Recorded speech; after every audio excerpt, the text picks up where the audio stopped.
사대를 그죠.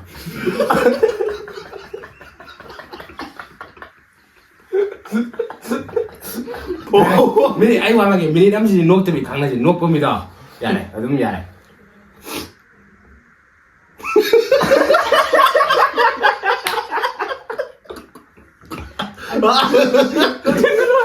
까라 우리 해주기다. 네. 녹 겁니다. 녹과 홈다. 어둠도 빨리. Ôi mẹ, cứ spila đó nó tao rồi à.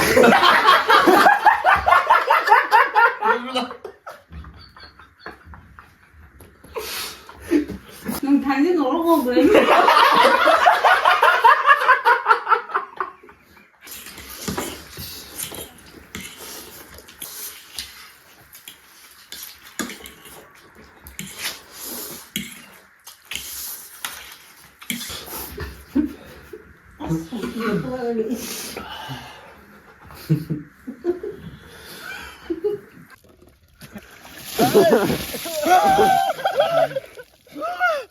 안 내가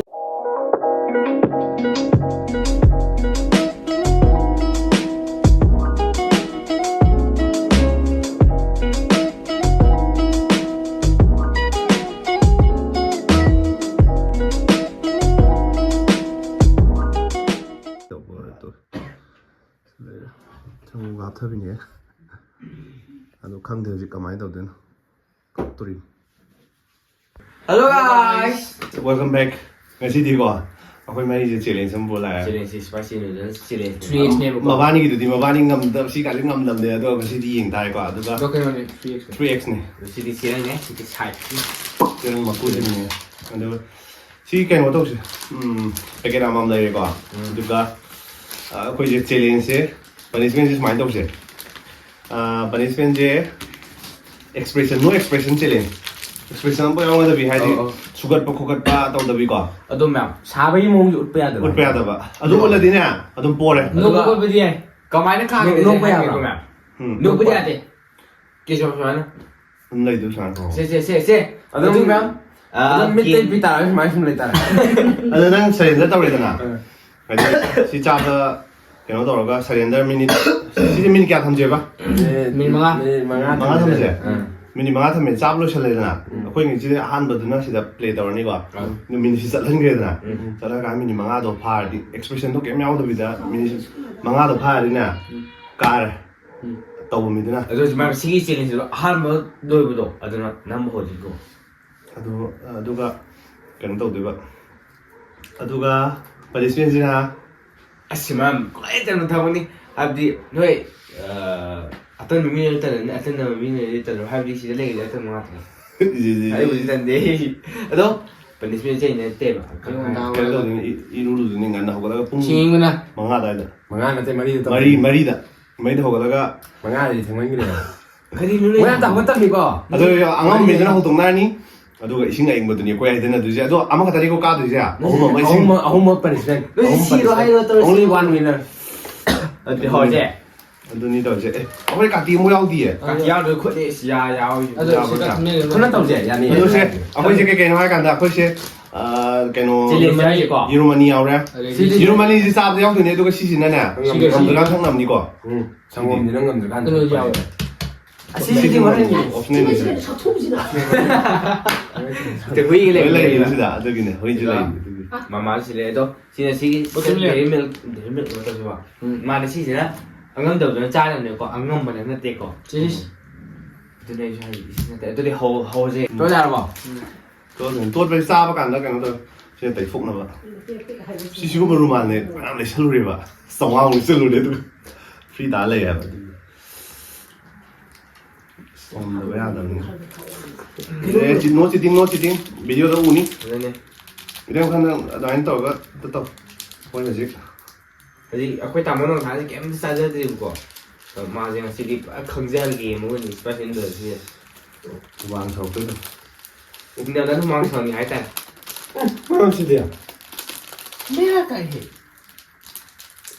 그러면 뭐 다시 또 많은 게 ma'am सी सही छूट सभी ने कोई भी सही छूट तो सब देको आगे no मोजुरी 이상한 싸우자 왜 싸우는 그래 미션 그거 뭐냐 미쳤กันมาสิไอ้แก้วเจ้าจะได้ก็เซ่เซ่อูแล้วก็ 아니 야우드래 bro 얘기 그렇지 이봐 야우드래가 야우드래가 ใช่อ่ะ 시시 야우에 하이게를 시다 시사네 내가 돌고만 랑이디냐 애기디 거기 모이는 데가 그래 사과네 가서는 보자들이 봐 ngasi디 누아이네 ngasi디 이렇게 너무 나쁘지 Oh my god 만남지디 만남 따르면 뭐 후만강 거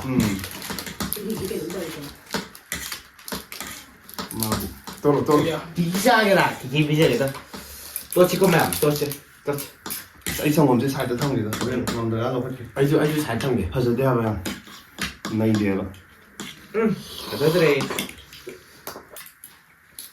만남 신에 다거든 뭐 얘는 다거든 아무리 무지전에 그건 다 되지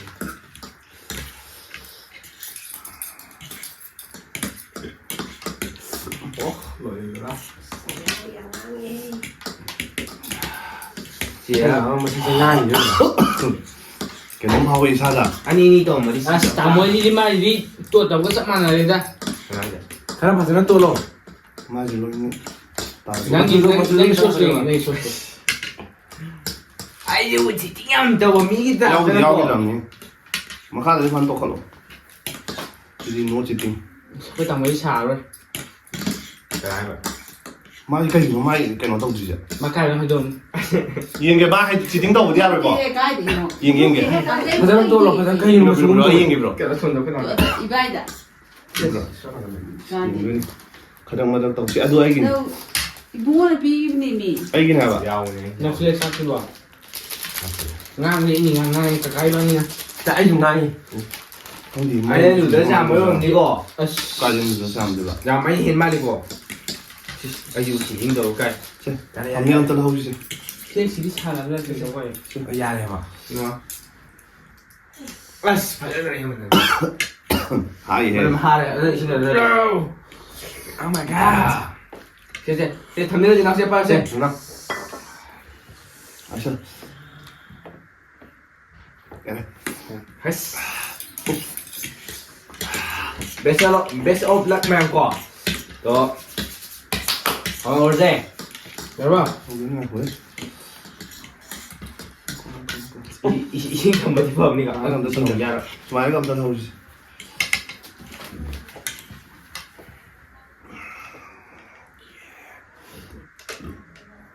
이 신가서 사는 거는 이거지 내가 홀만 풀자.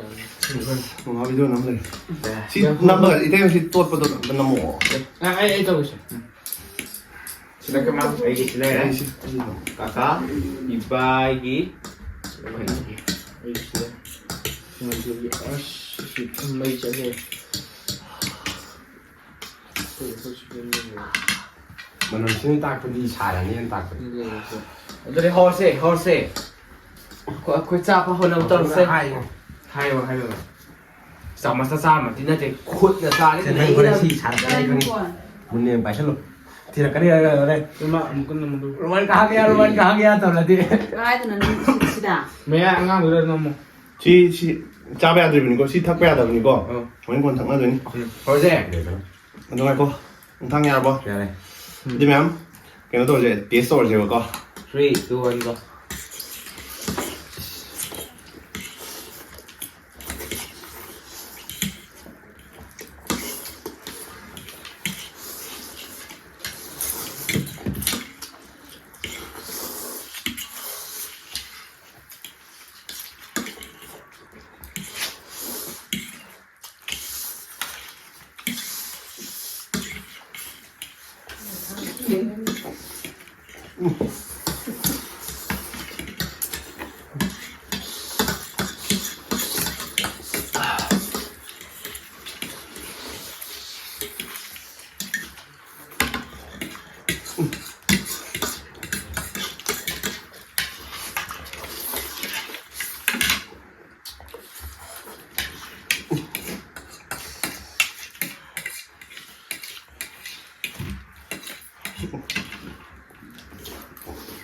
그게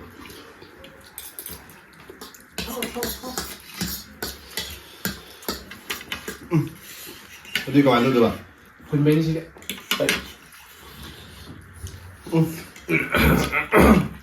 그래서 더더 암당 아무 다 얼어. 얼른 깜짝. 살짝. 뒤에 앉아. 분배니까.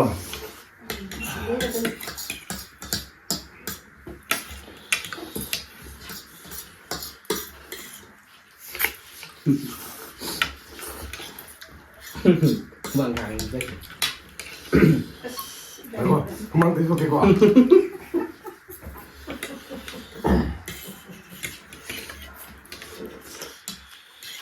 뭐지, 너 토벌 간다 이제. ไม่ได้กินนะบ้านนี้รู้จักกันนั้นมาบ้านนี้ยิงแล้วนี่เด่น 그게. มีรวยเลยสิมาบ้านนี้ 그래 이거는 뭐하지? ลุงว่าเขาจะตั้งแต่หันแบบจำหาดูนะเด็ก 다들 가네요.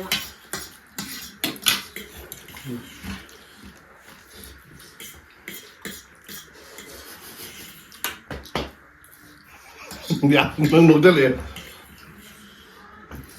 อีไปอีมาเรียกจะมองใช่ไหมตัว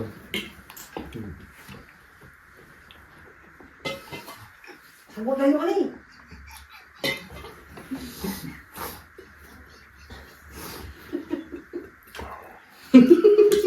야, 야, 너 이리로 나.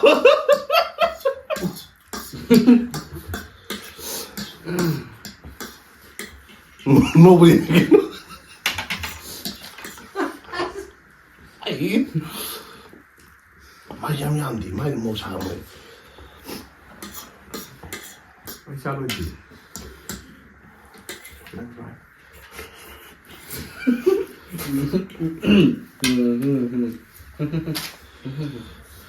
야야.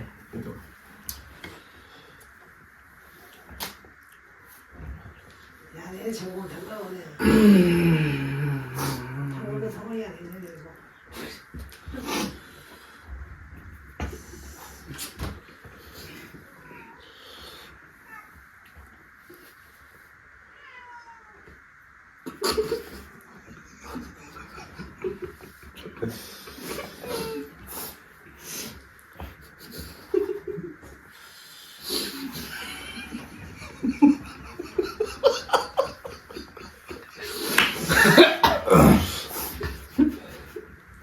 이거 돌아가니.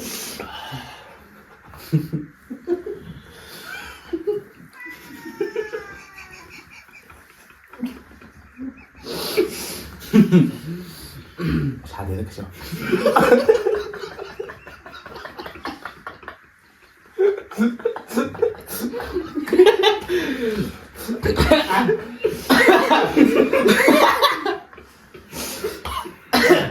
이거 잠깐만. 진이야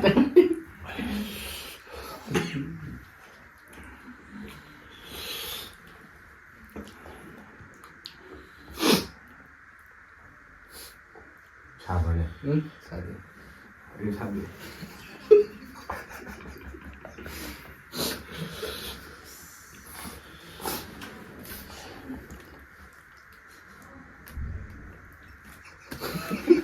너무 그런 거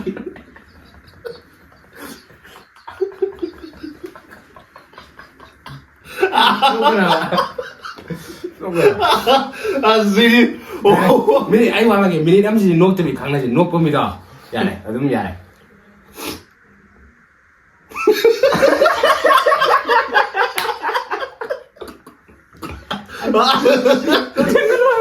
가라, 우리 해주기다. 네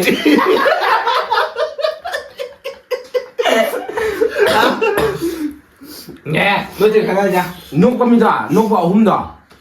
너도 빨리. โอ้ยแม่ดูสปิลาโดนตัวโอ้ย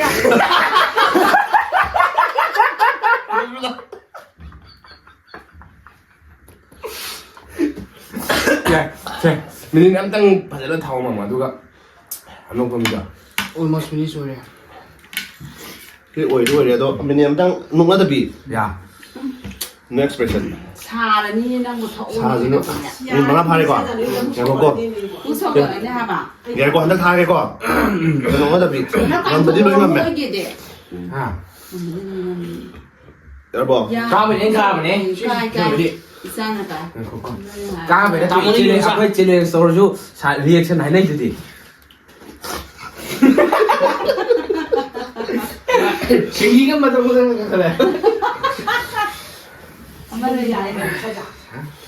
엄마는 내는 오늘 야나 봐. Ele quer me sabe. là đúng một bị cắt à 아또 야. nhai quả no expression quả nụng nó đâm mình qua đâu thì 3, 2, 1, go.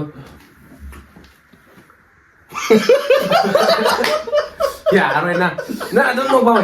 Nè, nang disqualify. Ya koy mto ya. ya rồi Lúc đó đó. Đây, đây, Disqualify. Aduga come đi. thằng nó last quả ya rồi quả Sama kan dia. ya rồi quả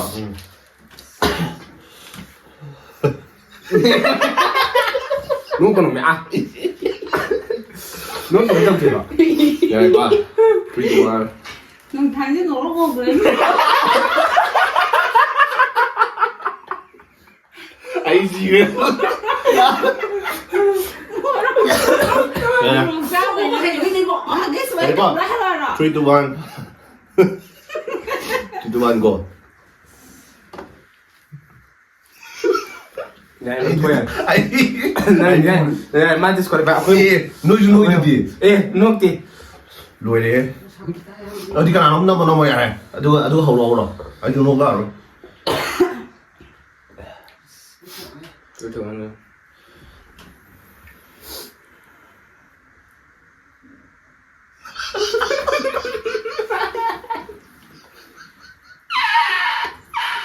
mà nuôi tôi Ngon cái gì?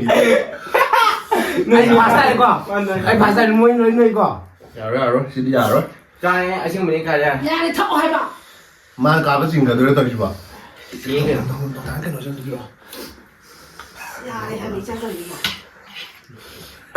wow 저 애나 저 후망 저거 옹토 그래가 마디. ngu cái này 하. Anh đi mang trà đi ngủ nào.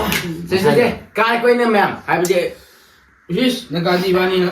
không thì tao quay quay nó cứ đâu gì à thì cầm máy đi Anh sao rồi á, năm mươi thằng đấy nè. 로이. à đâu nó quay cái expression đâu mà tụi nó cái expression thôi chứ 어디니. Oh ya ya, makan saja ya. Apa itu ya. anh nghĩ luôn như này Aduh bu, nuk tahu dah. Saya sama dia, Bu.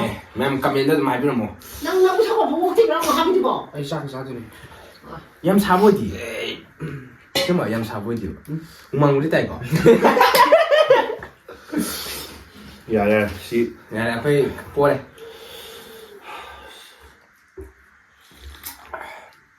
Sino? 더더더더 먹어. Cái phần nào mà sang này. Mà cameraman rồi gì vậy? Sao chứ đi. ngày mai nó ngầm cái quả Anh đi đâu ra đấy mem? Umang nè. wow Rồi, anh đi hỏi. Nak kan tadi. Cendera wal. ấy rồi Ai. Kaya puk di sagol pati wedi. semana saja muốn qua ấy Cuman ai nó nằm cha kịp đó tôi em xài bạn. Sao chứ cái nó không bảo. xem chứ cái này Để mình chỉ strip 엄마 언니 조금 아니 đi sao? sao rồi nó quay nó 이름 타이 đi. 쉬쉬 아 이거 내일 가요 어떤 시간이야.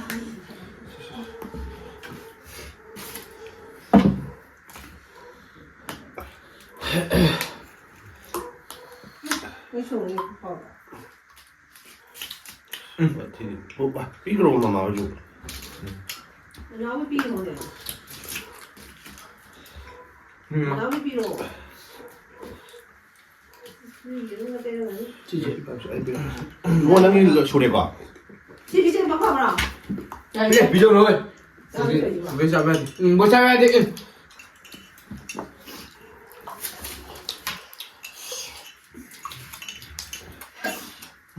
뭐 그러니까 다른 너 그냥 힐로 시작해 나도 비자. 누가 아니 punishment punishment beat the bizarre 야, 하이나기가 자와니만 동이나 떴다. 말이 안 돼요. 하고 안 되는 한국어로. 스페니쉬는 말 안 넘기 좋다더니 방금 많은 해는 도군이 오네. 용 시오 혼자. 거의 다 그냥. 시오 혼자로 용네. 시오 혼자. 뭐 방야 말이네. 말 가져 안 더고 한 대. 지띵 더고 말. 더더라. 민준은 사기. 어느 날 당랑 gì cái gì ạ? Chỉ môi mình tiện hay là của mình đối với xây ra cái tầm của mọi mà khi tháng hai là nó mà đấy còn 해보고 왔네 한국. 왜 애니메? cái này ngoài mò mà 그 파니스멘트 먹으라게. ấy chả không nghe đâu 어떠면 나 타자가니 뭐니 루저베. 하버디 꿈가이 루니 루저베는 거나 타자가니. 나 시루자봐. 루제모. 해주세요. nên gì ấy luôn rồi rồi Thằng cha biết làm nhau thì học để. Nhà đi ăn nó làm ở đi 오늘 hai cái gì sao chứ ở đi hay gì bạn sẽ nóng thêm là gì 파니스멘트 넘테는 아시. 어제 그 보람을 빨리기. mang là gì 아이디 ngasi 너무 이루자래. 또 chắc sơ lỗi cái là đi ăn nó xem hey muốn thêm là gì xin đi thêm là gì mà. ngasi đi bye bye. The next day.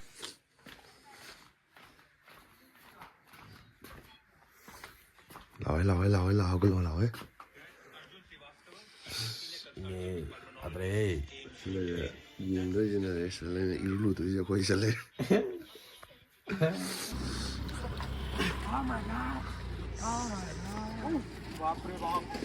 Oh, 바쁘래 밥 요네 시보.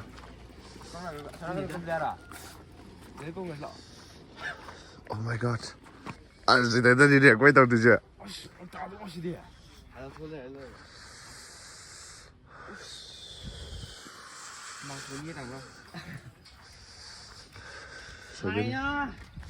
Thấy nó kì bây giờ bàn nó ngác té à, tại với tàu qua nó tờ đi tụa tàu. Sao mà là trên hông rồi?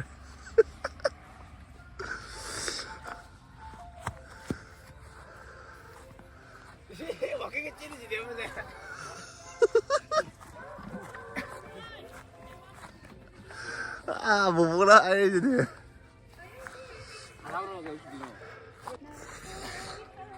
아.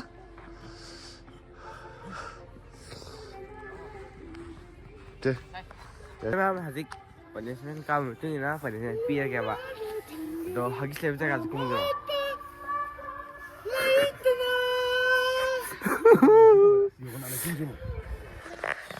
와. 생각. 거기. 자, 뭐나 봐. Đấy mà dạo phía bên cái này đi nhìn đó. Oh my god. It's Cái này tôi tàu qua nó tới đi. cái tàu này hết chưa hả? 아. 그리고 뭐 한 보는 거니? 너 연락도.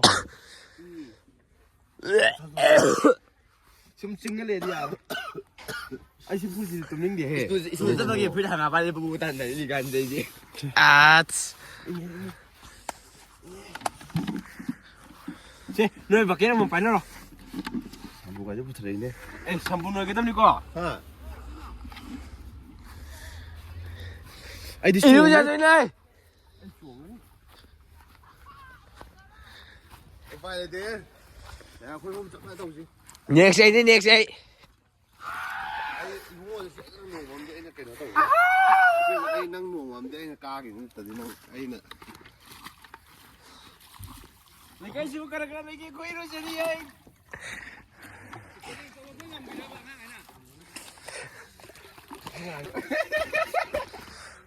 덤덤. 그래, 이거는 뭐 망디기. 원. 이거. 1, 2, 3.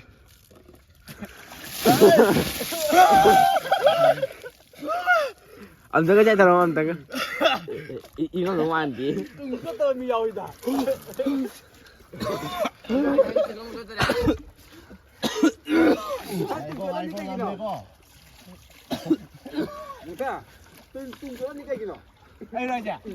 ai tung cho đi à luôn đi Cô ya con ngâm mê con quay lên tàu này con. Nâng. Mà tên thì chi ra nó bị tung. ơi cái gì đâu nữa hả tung xe đi nghe cái. Ya ya ya solo cho cái ai đi chào mừng cái tấm này không được Ai cái đi con. Lắm. Ya ya 좀 만나는 하루 씨는 저 거기 tàu này con. ngâm con phải hay nó đó. Ok, rồi cái gì luôn chờ là cái. Rồi có thân thì đâu thình là gì tôi mình có cá chung một tấn à. super xe nó này Ok, bye bye. Nó nói chứ. Hắc đã tới lên. là con rồi cái 알레지.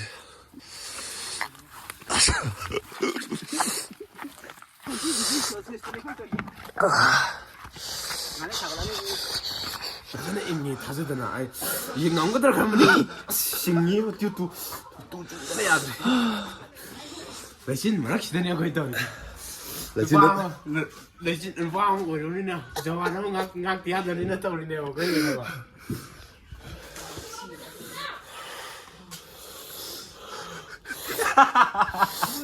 또 하고 종이 좀.